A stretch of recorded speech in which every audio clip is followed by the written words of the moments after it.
guys, it's your host, Avery Carl with the Short Term Shop, and I'm really excited to dive into the Broken Bow market with you guys. We've got 10 episodes on everything you need to know about investing in short-term rentals in Broken Bow. A couple notes that I want to give you guys before we get started. Any up-to-date purchase prices or income numbers on this market you can find on our website, theshorttermshop.com. And if you're ready to buy with us in any of the 20 markets that we work in, not just Broken Bow, if you want to work with one of our agents in any of those markets, you can email us at agents@theshorttermshop.com. Be sure to follow us on YouTube and Instagram and Facebook at The Short Term Shop. And of course, join our Facebook group. It's called Short Term Rental, Long Term Wealth. It's just me and 60,000 of my closest friends in there talking about short-term rentals all day, every day. Again, if you need anything from us, you can email us at agents@theshorttermshop.com. Let's dive into Broken Bow.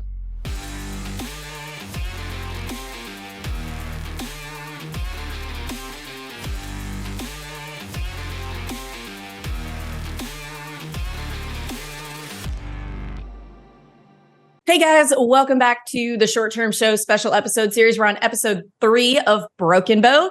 Today, we are going to talk about income and numbers. We are not going to talk about expenses. Those are going to be on the next episode. But today, we are talking about all things income with some very familiar faces. If you've listened to not only this series, but other series on other markets that we have. We've got Kathy, our expert agent in Broken Bow. You want to introduce yourself really quick, Kathy, even though they're familiar with you? Kathy Craig. I work in Broken Bow. I have multiple STRs of my own and 25 long-term. So been doing this a long time and I love Broken Bow. We have a great time up here. All right. And next we have the Airbnb data guy, John Bianchi, here to talk through the data with us. So John, do you want to introduce yourself to those who may not be familiar with you yet? Sure thing. Again, always thanks for having me here. Always appreciate it. But for anyone who doesn't know me, I'm John Bianchi, the Airbnb data guy. I am the head of data for TechVestor, which is a short-term rental investment fund, the largest one in America. And we have bought 120 properties in the past 18 months. 72 of those we have live, and 72 for 72 are cash flow positive, good properties. So we have not missed as of yet. And additionally, I also have my own Airbnb data consulting business coming out with the software and have 3 free Airbnb data courses on YouTube as well. Strongly recommend everyone to check those out. Awesome. Thank you very much. So today we're going to talk about numbers, but before we do that, we're going to touch on analysis just very quickly for those of you who are not familiar with analyzing short-term rentals. So typically the metric that is used most often when it comes to analyzing short-term rentals is cash-on-cash return. And that can be a number of things, but typically it is going to be the amount of money that you put into a deal up front. So that's your down payment, your closing costs, any rehab costs that you do versus the amount of money that you have in your bank account at the end of the year, after all your mortgages are paid, after all expenses, and expressed as a percentage. So that's going to be your cash on cash return. That's typically what we look at when we are measuring the performance of short-term rentals. We're going to talk mostly about income today. So it can be a true apples to apples comparison, because once you start looking at cash on cash returns of properties, they are very subjective to how much somebody puts down, what their interest rate is, what type of loan they're getting, things like that, all the way down to just slight differences in management. So in order to keep everything apples to apples, we're just going to talk mainly about income. So John, without further ado, would you like to kind of give us an overview of what you found in the data for Broken Bow, Oklahoma? Sure. So I'm super intrigued by Broken Bow. I find it, just as, you know, a Canadian and somebody who's never been there, just to see all of these new builds that are going into Broken Bow and like how beautiful the properties are is extremely interesting. So the revenue as well is also interesting because of that. There's obviously a lot of money to be made in that specific area. And I'm just going to start off by saying that I think this is going to be like the next Gatlinburg in a sense, where people how do I mean that? There's still a lot of room for improvement with these properties in comparison to what you see in Gatlinburg. And so what I mean by that is that, you know, at one point, someone in Gatlinburg put an indoor pool into their property. And then everybody started putting indoor pools into the properties because they saw that it drove up revenue. And then they were starting to do all these different little things. Then you would like add a movie theater. Then you see other people add movie theaters, and you'd see all these different little things kind of trickle in around the amenities side. So, but beyond just the home, it would also be just the amenities. And I feel like this market lacks amenities and is something that you will see a lot more of over time as people get smarter and smarter and try and outdo their competition as time continues to go on. So that's one little insight that doesn't necessarily have to do with the numbers, but in my opinion, I think that there's room for improvement with what you would see here. Now, what I always do whenever I'm looking into these markets, and this is actually something I started developing for this podcast, and it turns out to be extremely beneficial, that I take all of the revenue for the area and I break it up by the bedroom count, and I kind of put them in order side by side, where I'm just looking at the revenue of how much all of the 3 bedrooms make, how much do all the 2 bedrooms make, right? And the interesting thing that always tends to happen is that you can see that 1 bedroom count actually outperforms another bedroom count when you wouldn't think that would be the case, right? So without a doubt, the 3 bedrooms within this area are performing extremely well. Like for the size of their property, they're performing extremely well. Now, mind you, most of the properties are 3 bedrooms. However, most of these 3 bedrooms are outperforming the 4 bedrooms, which is just to me like a super clear indicator that why would you go for a 4 bedroom if a 3 bedroom could do almost the exact same amount of revenue, right? That's Especially really interesting. And I don't want to interrupt you, but no worries, yeah. I've seen in other markets sometimes that a 3 bedroom can be kind of like a no man's land. Like it only makes a little bit more than a 2 bed, but a 4 bed makes a lot more. So it's opposite here. Yeah, exactly. Yes. Which is, Kathy, you seem like you got something to say? Okay. So this is really interesting about Broken Bow. Broken Bow is a little bit of a time warp. Oklahoma is a little bit of a time warp technology-wise where realtors are concerned. I am an Oklahoman. I'm from here, but I did live in Houston for 28 years. So one of the largest markets in the country. When you see a 3 bedroom, you have to really look because the 3 bedrooms, I would say 50 or 60% of the time are a 3 bedroom with a loft with bunk beds. So they'll list it as a 3 bedroom, but it really has a whole other room with bunk beds. So would that be happening with the 2 bedrooms as well? Because technically, what is likely happening here is that these are 2 bedroom homes with a loft, and they're turning it into loft into a bunk bedroom, and then they're showing up as 3 bedrooms on Airbnb. It can That's happen, probably honestly, what's happening. Go ahead. It can Sorry. honestly happen anyway, but what I see happening is people. Yeah, I mean, it can't. Yeah, that could be happening. I mean, I think it happens at every stage. Every stage, yeah. It happens at every stage. Now, so this is an important thing to remember then, I think, because this happens in several of our mountain markets where it'll be listed as like a 2 or a 3 because maybe the septic's smaller or they're not counting that extra loft area as a bedroom. So when you put it on Airbnb, like I own several like this, where they're technically a 1 bedroom on the MLS, but on Airbnb, they're actually 2 bedrooms. So you're saying, Kathy, that when we're looking on the MLS, we need to make sure that we're looking at all sleeping areas to make sure it might be listed as a 3 bed, but it might actually sleep like a 4 bed, which would then be showing up as a 4 bed on John's data, or a 2 bed 100%. Showing up as a 3. It's the MLS where they do not put it, where you have to like really, really read it, because you'll see something that I have a lot of clients that will pass something up that they think is a 2 bedroom. It's really sleeps a lot more than that, or something else. Because we have a lot of things that most people don't. So that actually doesn't surprise me even a little bit, especially after looking at all of the properties. There's so many 2 bedrooms that are like 2,000 square feet, and even 1 bedrooms that are over 1,000 square feet. And it's like they're these massive properties for the amount of bedrooms that they have. And also on top of that, Broken Bow is, in my opinion, the like leading location for bunk bed game rooms. So if you were to look in all of these properties, there's so many of them where they have all these stacked up bunk beds that are built into the wall. And then they'll have a game room right beside that, right? And it's super interesting. I think it's a great use of space. It makes a lot of sense. And that is probably the lofted general area, kind of what you're referring to, that they're able to turn into another sleeping area. So that's even more interesting because one other thing that I noticed when I was going through this is that the 2 bedrooms were roughly the same price as the 3 bedrooms, right? And so now, like, if you were to go and you were to look at all the different properties that are out there, there's a big range, right? So like I just looked at all the 3 bedrooms. I just looked at the 2 bedrooms, and they can go for $1 million or they can go for like 500,000. And there's a ton of properties in between there. And then the 3 bedrooms are kind of in that same sort of range as well, with there just being more options for over $1 million.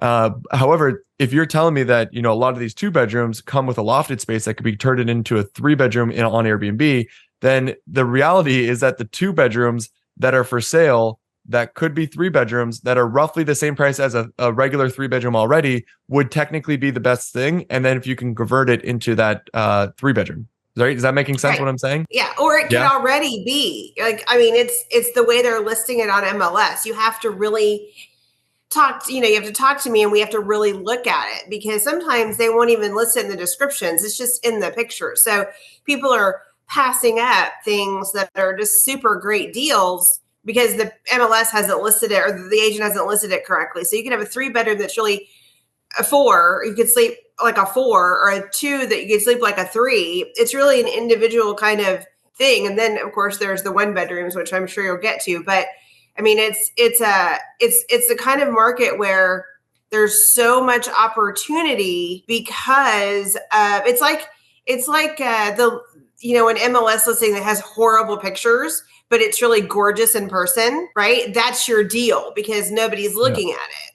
And so there's a lot of things like that here where people are just scooping up things because, and that's why I tell clients, look, I'm going to send you, I know you want a 3 bedroom, but the ones that I send you can sleep like a 3 bedroom, don't discard it because we can, really make it work. Yeah. That'd be the inefficiency within the market, which is something that I always like to look for. Right.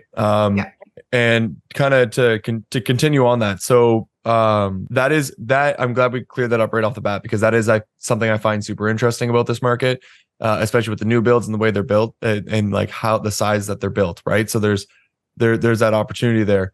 I've got a lot of other little things that I kind of noticed about the market. So one being that almost all of the properties are secluded. It seems like every single property that is, performing well or whatnot is in its own space. It's got the forest around it in some sort of way, which just kept showing up over and over and over again with a lot of the properties I was looking at. But then on top of that, a lot of these people were not actually maximizing their backyards. Most of the Airbnb listings I was seeing had fairly boring backyards in them. To be honest, I actually find Broken Bow to be a fairly complicated market due to how nice the homes are built. And so what I mean by that is you have all these brand new builds and they're great pieces of property, right? And usually what tends to happen when you have these beautiful properties in these beautiful areas is that you get people with money who don't want to actually manage the properties, but they tend to just buy the properties and have somebody else manage them for them, right? And so then now what you have are a good amount of people who are not managing their property like an individual owner would be, right? Because individual owners tend to put way more into it, especially people who don't have a ton of money. They put a lot of more love into that property and it tends to perform a little bit better, right? And so what you end up having is you have a property that is maybe an older looking property or not as nice as a property outperforming these absolutely beautiful new builds that look like they should be absolutely crushing it, right? This is something that I notice as I'm going through the data. I'm like, I'll be going through and I'd be like, this home is so nice. It's a brand new build. It looks beautiful. It seems to have all the things you would want it to have, but it's not hitting the numbers that this other home, which is not as much of a new build, but it's clearly outperforming. And once you see this enough times, you've gone through enough data, enough information, enough different markets, you start to realize that there's these underlying reasons behind why this is happening. And it's likely due to the way it's being managed, the way it's being priced, the way it's being promoted, those different things that's causing that to happen. And the reason I'm pointing this out right now is because other people are going to go into this market and take a look at all this data. And they're going to go, well, if I don't have this multi-million-dollar new build, I'm not going to be able to hit the numbers that I want to be able to hit, right? Which I don't think is going to be the case in this area. I think it's more of just understanding that there's not a lot of people that are providing a extremely curated experience for the people that are going to be going to this area, and that you could take a slightly more affordable home and give that same experience or a heightened experience to these people, even though it's not a brand new build. Does that make sense? Okay. Yes. So you're saying that the performance is as subjective to how well it's managed as it is to the quality of the property itself, which we tell our clients a lot of times that the rental history doesn't necessarily mean anything, because if it's being managed by one of these big old dinosaur property management companies that isn't optimizing it the way it should be, or just, a person who isn't optimizing it the way that it should be, that those numbers will not reflect the potential of the property. Exactly. Yes. And So go ahead. That is 100% correct in Broken Bow. It, up until a few years ago, was pretty much all property management companies.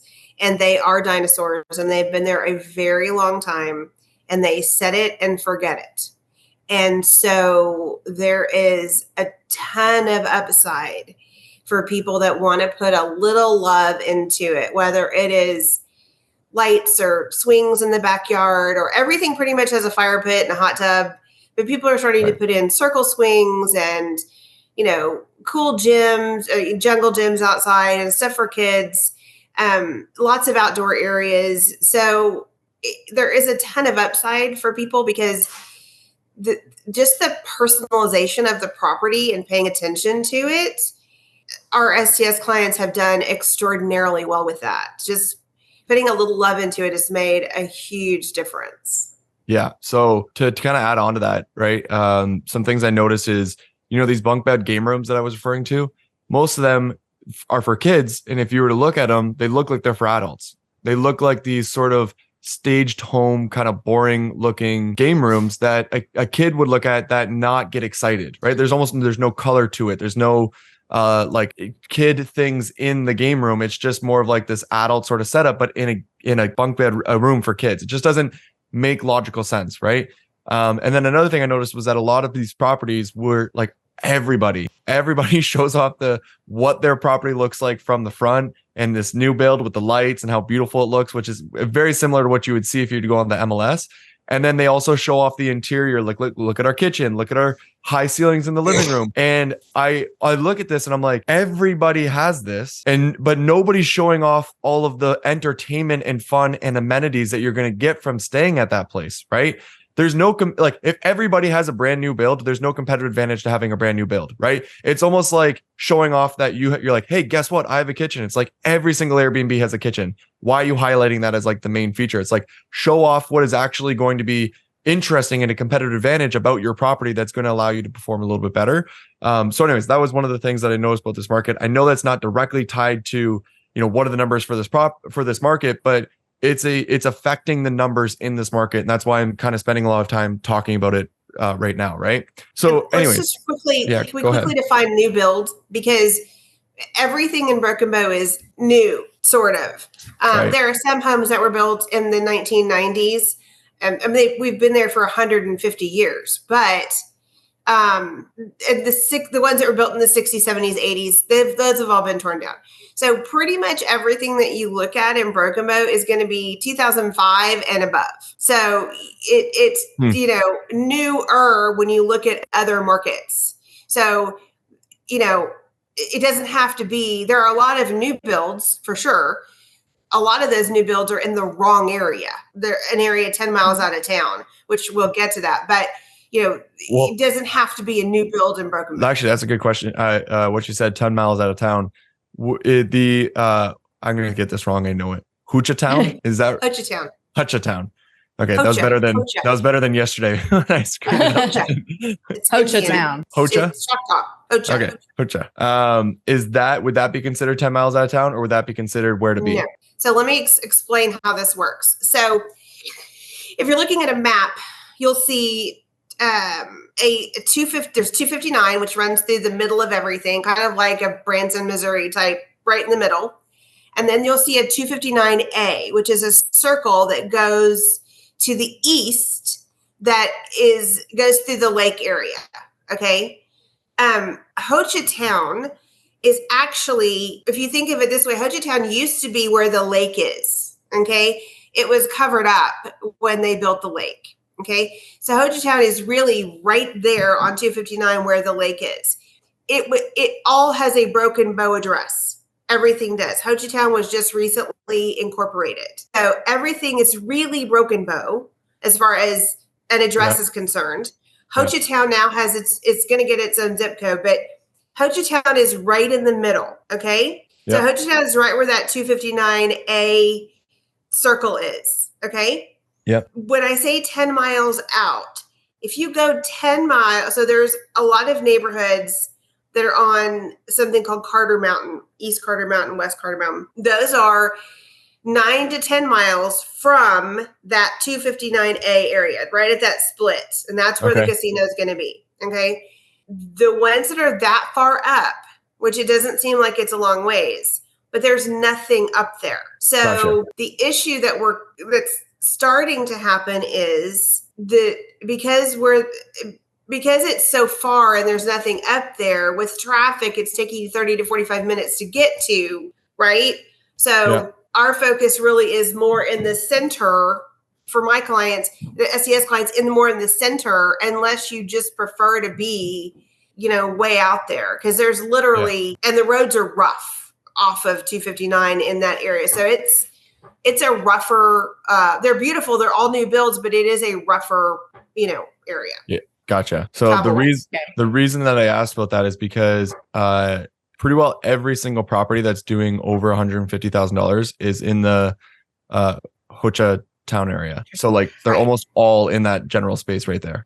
So it's probably that Hochatown area that envelops everything. It's kind of like the Smokies, where the Sevierville dot on the map is like way up here, but Sevierville unincorporated like envelops Pigeon Forge and Gatlinburg. So even if stuff is like one step outside of the city limits of Gatlinburg, it's going to have a Sevierville address, even though it's not actually in Sevierville. So I think it's kind of the same thing here. It is. Everything is Hochatown. Everything is Broken Bow. It is the same thing. Yeah. Where the 259A, that sort of split that you're talking about there, like that's kind of what I'm referring to, where that's the general spot that I'm trying to say, like right to the left of the lake. Let's put it that way, if you're looking at a map. Right. So it's typically within 3 to 4 miles north, east, south, and west. Just a circle right there. Yeah. Cool. Yeah. All right. Cool. So that's just interesting. I mean, for me as an outsider looking in, and I look at the area and I can see that all of the higher performing properties right there. It's like, well, I'm just going to look there. You know what I mean? I'm like, what's going on there? At least that's where I'm going to start my research, right?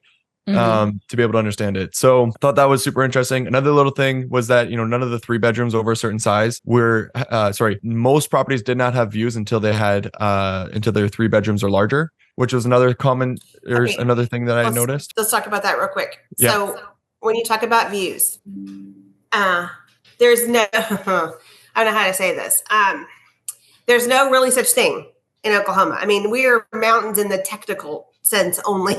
Okay. Right. Yeah. So they're big hills, but they're mountains in the technical sense. So when you see a view, it's typically something that's just higher up. So, I mean, it's a very, it's a curvy, but a view is not important there. Most people don't have it. There are no lake views. There are no true mountain views.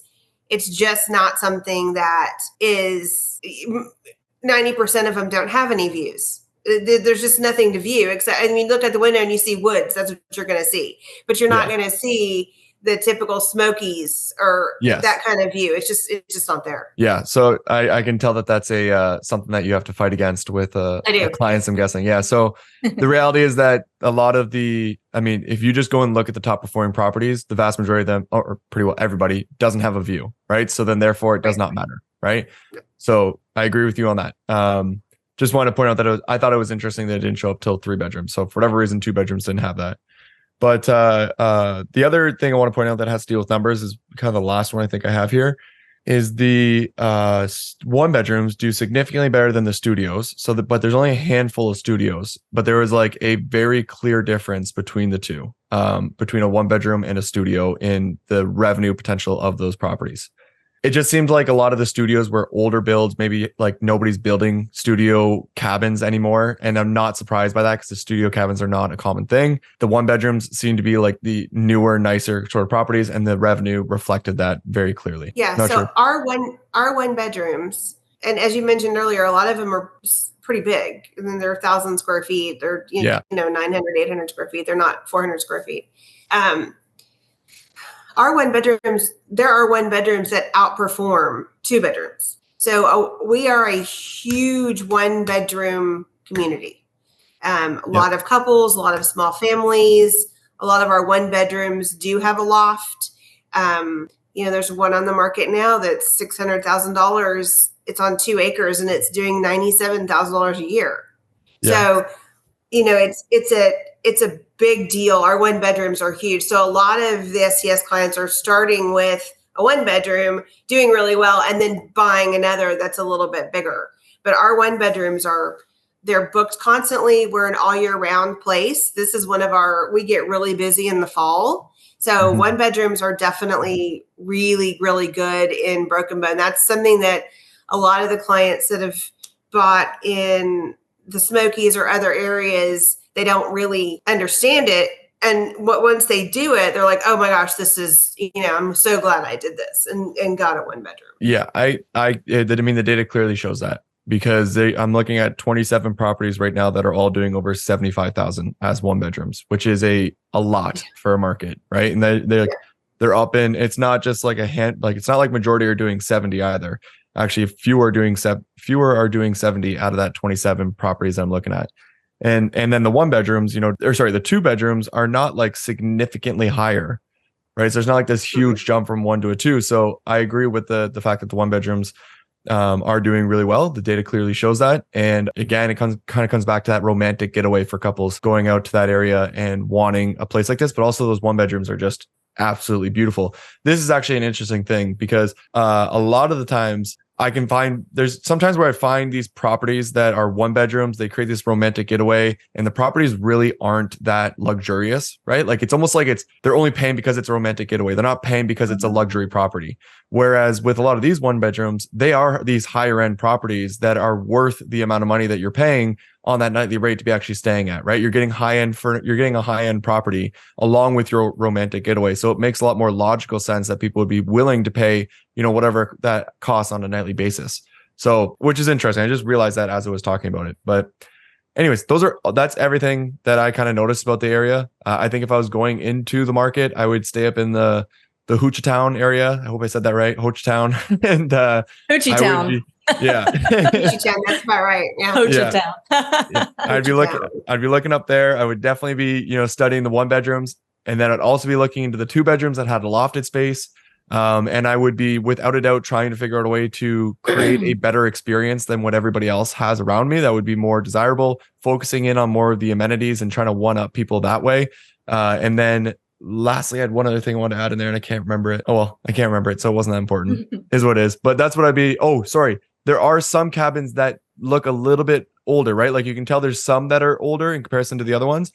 I didn't get to do this, but what I would have done if we were going to that market is I would have studied the older looking properties to understand what their revenue potential would have been, because they're a fraction of the cost in comparison to the brand new builds.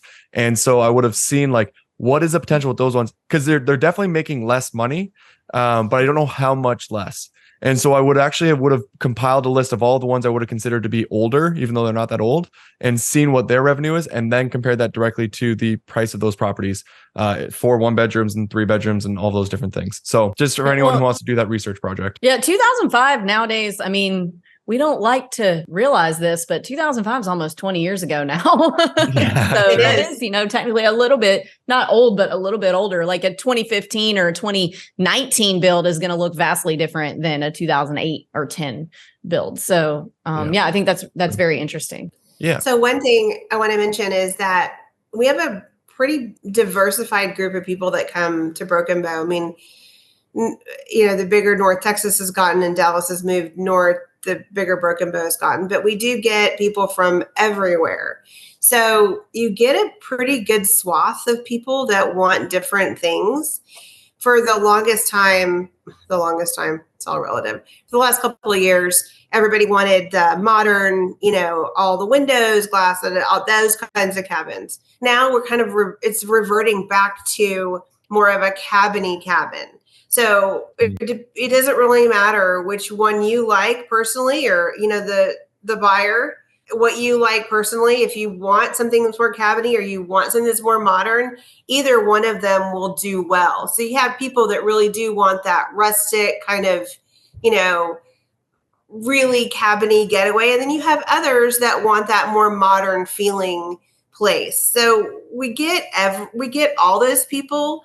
I think the biggest thing with Broken Bow is, like you said, John, amenities, people doing things to their cabins. But the biggest thing that I see that our clients capitalize on is just answering people's questions, just being available. I cannot tell you how many times they've gotten reservations because somebody tried to book with a management company and nobody answered them.